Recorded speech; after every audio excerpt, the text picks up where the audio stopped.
Сәлем, бүгінгі видеода мен Apple компаниясының акцияларын сатып алу туралы өз ойымды айтамын. Мен инвестиция жасауды жақында бастадым, сондықтан мен қателесуім мүмкін. Бірақ мен алдымен сіздерге бір ұсыныс жасағым келеді.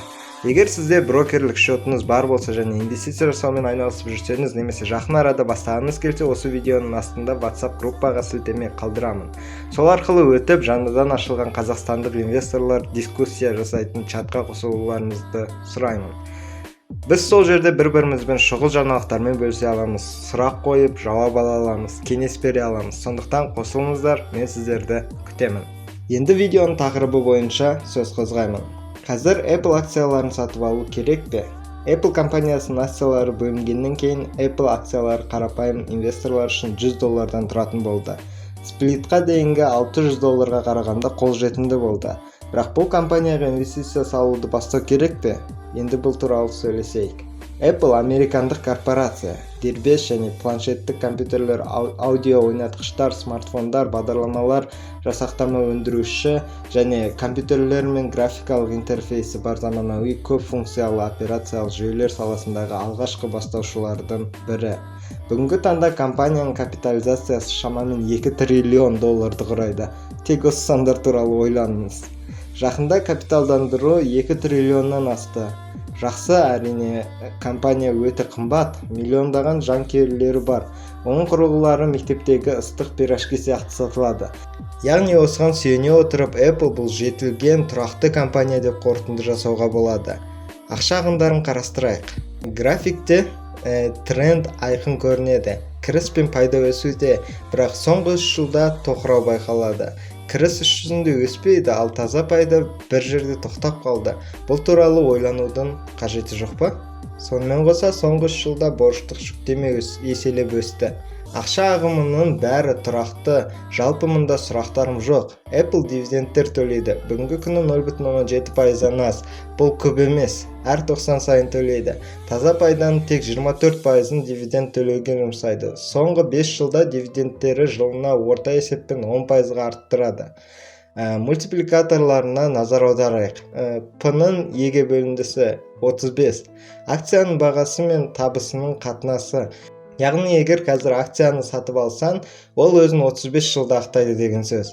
Егер бұл көбейткіш 0-ден 5-ке дейін болса, онда компания бағаланбаған, аз бағаланған болып, өзінің нағыз бағасына әлі жетпеген болып есептеледі.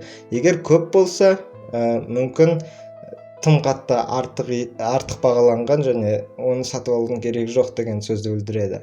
0-ден аз мультипликатор компанияның шығын әкелгенін айтады. P-ның B-ға қатынасы 30. P-B мультипликаторы бұл акцияның нарықтық бағасының бір акцияға шаққандағы активтер құнына қатынасы. Банктерді салыстыру үшін пайдалану ыңғайлы, өйткені банктердің активтері мен міндеттемелері әрдайым олардың нарықтық құнына сәйкес келеді. P-ның B-ға қатынасы компанияның пайда табу мүмкіндігі туралы айтпайды.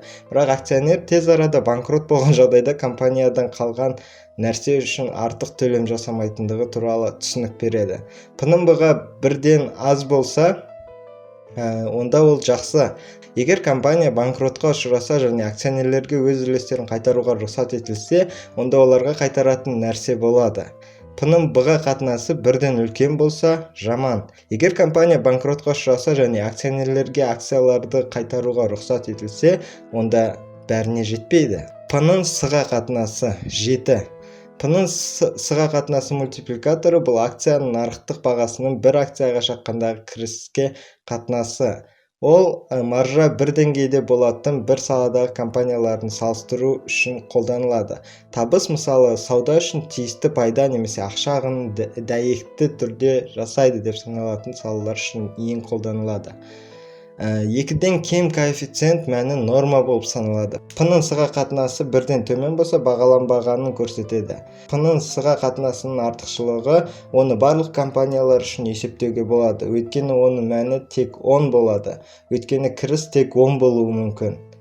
Қарыздың капиталға қатынасы 173%. Активтердің табыстылығы 17%. Капиталдың қайтарымы 75%. Қайтадан үлкен қарыз, сондықтан ROE коэффициенті тым нақты емес.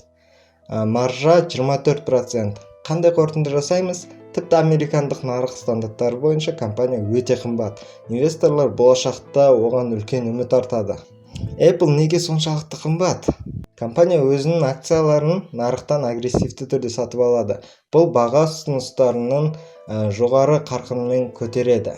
Сұрақтар жоқ. Компания сапалы, бірақ ешкім Apple-дың пайдасы онша өспейтініне назар аудармайды. Бірақ қарыз жүктемесі өсті.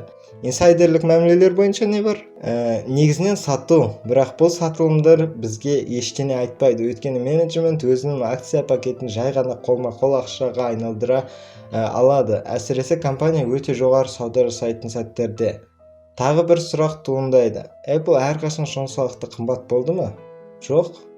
Ешқашан Apple бұндай қымбат болып тұрған емес. Тарихи тұрғыдан қарасақ, P-ның E-ге қатынасы 20 аймағында болды және бұл компания үшін ыңғайлы деңгей. Қазір 35-те тұр. Ал талдаушылар не дейді? Көбісі компанияны сатып алу керек деп санайды және орташа бағаны $127 көреді. Өйткені ол қазір 117 тұрады. Содан кейін апсайд аз, бірақ сонымен бірге олар акциялар $70 төмен түсуі мүмкін деп санайды. Менің ойымша акцияларды 90 және одан төмен бағамен алуды бастау керек. Соңғы 90-дық есепті осыдан көруіңізге болады. iPhone сатылымы құлдырауда, бірақ сонымен бірге Mac, iPad және басқа гаджеттердің сатылымы өсуде. Қызмет көрсету саласында да өсім байқалады. Нәтижесінде не болды? Менің ойымша компания өте қызықты. Оның болашағы бар, өйткені клиенттер iPhone, Mac компьютерлерін және компанияның басқа құрылғыларын пайдалануды тоқтатпайды. Екінші жағынан iPhone сатылымы төмендейді және олар компанияға кірістің көп бөлігін әкеледі. Өсу байқалмайды, бірақ акциялар тарихи максимумдарында. Қазір компанияны сатып алу керек пе? Өздеріңіз шешесіздер. Жеке өзім шетте қаламын. Әсіресе нарықта әлдеқайда қызықты идеялар көп. Сондықтан мен Apple-дың бағасының тағы да арзандағанын күтемін. $90-дан төмен болып бастаған кезде мен сатып алуды бастаймын. Достар, осымен видео аяқталды. Лайк басып арнаға тіркеліңіздер. Менің арнамды Каспи арқылы қолдауларыңызға болады. Менің реквизиттерім осы видеоның описаниесінде бар. Және WhatsApp-тағы біздің группаға қосылыңыздар. Рахмет. Арнаға тіркеліп, достарыңызбен бөлісіңіздер. Сау болыңыздар.